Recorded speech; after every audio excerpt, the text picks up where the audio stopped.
Good morning, welcome to our platform.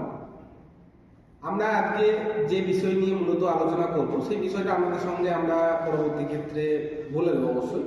প্রথমে আমি বলতে চাইবো যে আমরা যে দুজন বিশেষ অতিথিকে পেয়ে গেছি, আগে তাদের সাথে পরিচয়পত্র করিয়ে তারপরে আমরা আমাদের যে আলোচনা টপিক সেই নিয়ে আমরা যাব। তো স্যার বলুন। নমস্কার, আমি সম্রাট মণ্ডল। ম্যাডাম বলুন।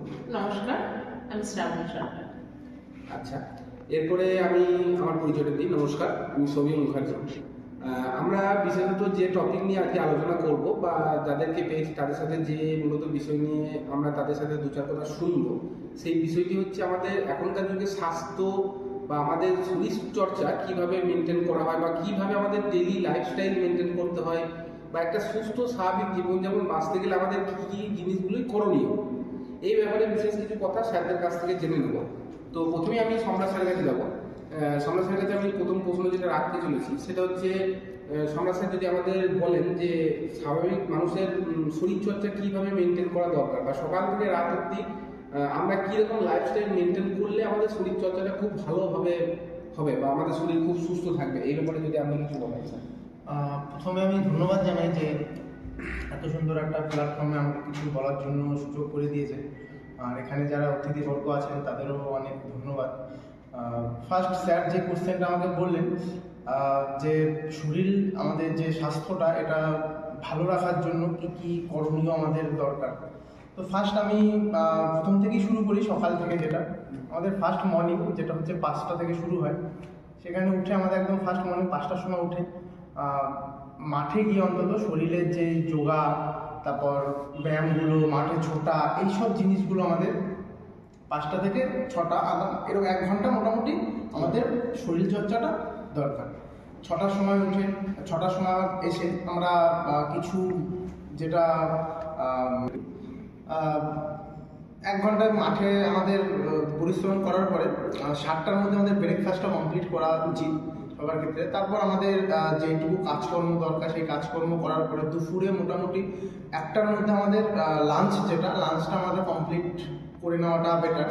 তারপর আমরা সঙ্গে সঙ্গে না রেস্ট নিয়ে একটু হাঁটাচলা করে জায়গাটা সেই খাবারটাকে একটু হজম করে তারপর আমরা একটু রেস্ট নিয়ে তারপর আমাদের যে কার্যকলাপ যে কর্ম সেইগুলো কমপ্লিট করে বিকেল 5টা থেকে আমাদের আবার সেই শরীরটাকে একটু খাটিয়ে সকাল মাঠে গিয়ে একটু ব্যায়াম, যোগাসন এইসব করে 5টা থেকে 6টা অবধি আমাদের এইটুকু করার পরে নিজেকে পরিশ্রম করার পরে শরীরটাকে তারপরে আমাদের মোটামুটি 8টার মধ্যে আমাদের ডিনারটাকে কমপ্লিট করে নেওয়াটা দরকার। বা 8টায় ডিনারটা কমপ্লিট করলে আমাদের সঙ্গে সঙ্গে ঘুমানো উচিত না।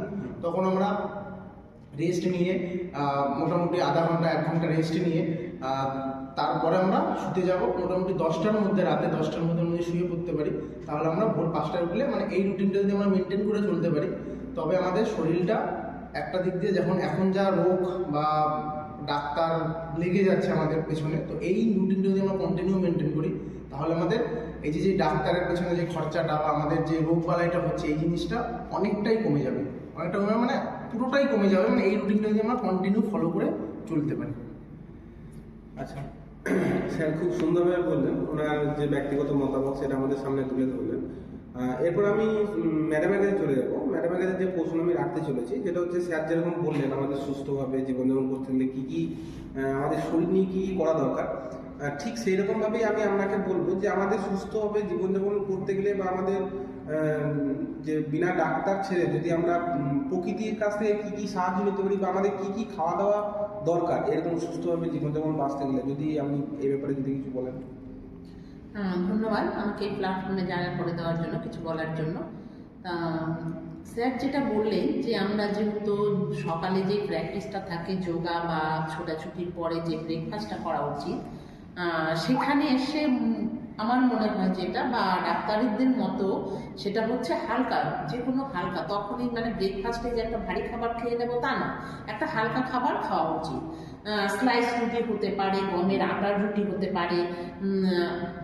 আসলে এই দেশে তো সবাই স্বাচ্ছন্দ্যতা সমান নয়, মানে পারিবারিক সমস্যা অনেকেরই থাকে, তাহলে সবাই যে একটা ডিম সেদ্ধ বা একটা ফল খাবে তা কিন্তু সম্ভব নয়।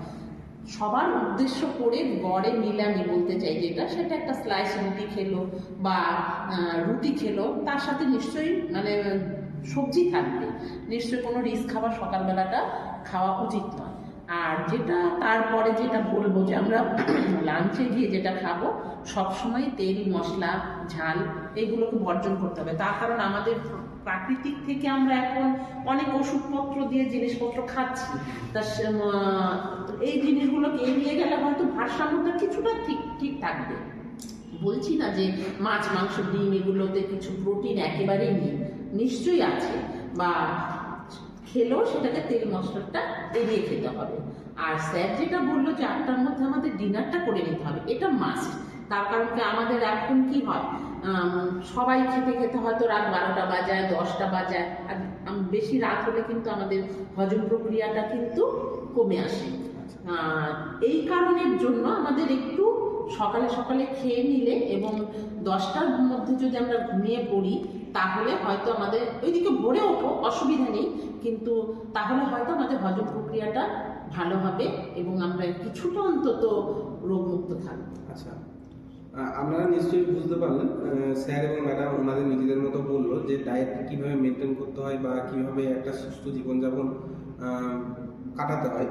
তো এর সাথে সাথে আমি আপনাদের একটা ছোট্ট কথা জানিয়ে রাখতে চলেছি যে আমাদের শান্তিনিকেতন মেডিকেল কলেজ এবং হাসপাতাল, যেটা মলেশ্বরের কর্মরত এবং হচ্ছে প্রাকৃতিতে এবং হচ্ছে সেটা সমাজের সমাজ বান্ধব হিসেবে এখন সেটা কাজ করছে, যেখানে হচ্ছে 10 টাকার বিনিময়ে আপনারা ডাক্তারবাবুর কাছ থেকে ডাক্তার দেখাতে পারবেন এবং 62.5% হারে সেখানে ওষুধের যে ছাড় সেটাও আপনারা পেয়ে যাবেন। তো আপনারা যদি আপনাদের যে কোনো রকম রোগ যদি থাকে, অবশ্যই শান্তিনিকেতন মেডিকেল কলেজে আসবেন, মেডিকেল কলেজে ভিজিট করবেন, সেখানে যত সম্ভব ছাড়ের সংক্রান্ত বিশেষগুলি দেখা হবে এবং তার সাথে সাথে অভিজ্ঞ ডাক্তারবাবুরা সেখানে প্রেজেন্ট রয়েছেন। তো নিশ্চয়ই আপনাদের এই টিপসটা অনেকটা সাহায্য করবে এবং আজকের এই ভিডিওটা নিশ্চয়ই আমাদের অনেকটাই উপকারে দেবে, যে স্বাস্থ্য সম্পর্কে যে ভিডিওটা আমাদের সামনে আগে তুলে ধরা হলো। আজকের মতো ভিডিওটা এখানেই শেষ করছি, পরবর্তী ক্ষেত্রে আমরা মিলিত হব নতুন কোনো টপিক নিয়ে। ধন্যবাদ।